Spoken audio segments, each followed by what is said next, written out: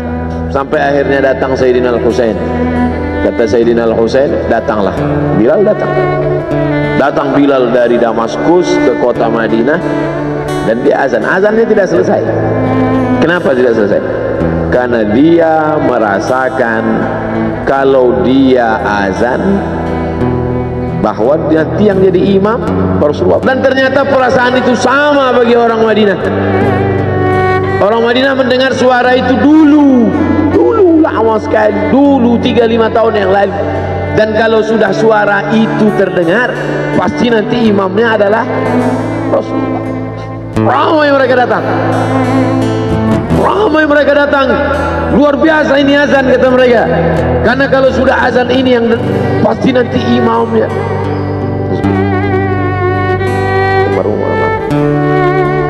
Al-Fatihah. A'udzubillahi minasyaitonir rajim.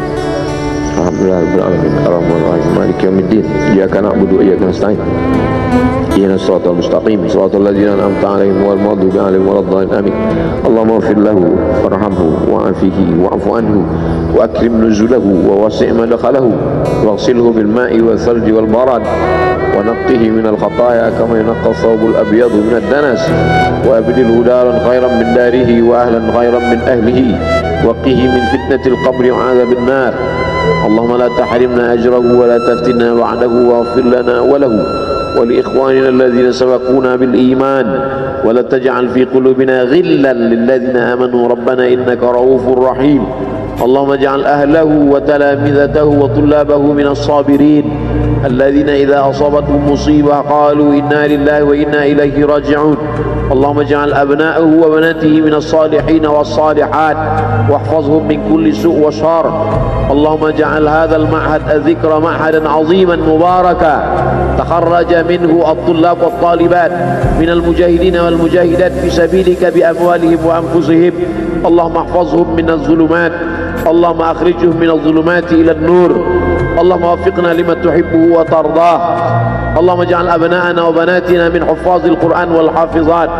اللهم اجعل قبره روضة من رياض الجنان، لا تجعل قبره حفرة من حفر النيران. وصلى الله على سيدنا ومولانا شفيعنا وذخرنا محمد وعلى آله وصحبه وسلم والحمد لله رب العالمين. Kalau sayang dengan almarhum, hidupkan majelisnya, ramaikan, bangkitkan semangat, tunjukkan kepada Allah Subhanahu wa taala bahwa kita cinta.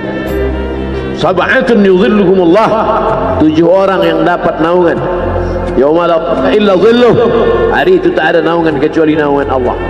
Rajulani, 2 orang tahabba fillah, berkasih sayang karena Allah, ijtama'a alaihi, bersama karena Allah, wa tafarraqa alaihi. Saya berharap saya dengan almarhum, saya dengan Abah Raud, saya dengan para sahabat termasuk yang mendapatkan naungan ini. Saya dengan almarhum tak ada hubungan kepentingan, kami tak ada hubungan politik, kami tak ada hubungan ekonomi. Kami murni karena la ilaha illallah Muhammadur Rasulullah. Alaiha nahya, dengan itu kami hidup. Wa alaiha namutu, dengan itu kami mati. Wa biha nub'atsu insyaallah, dengan itu juga nanti kita akan dibangkitkan. Sayang dengan Nabi, hidupkan masjid-masjid. Sayang dengan ulama, hidupkan majelis-majelisnya. Jaga peninggalan-peninggalannya, lanjutkan perjuangannya. Itu bukti sayang. Sayang bukan di tepi bibir, sayang bukan basa-basi. Oleh sebab itu kita akan dituntut di hadapan Allah tentang nikmat besar ini.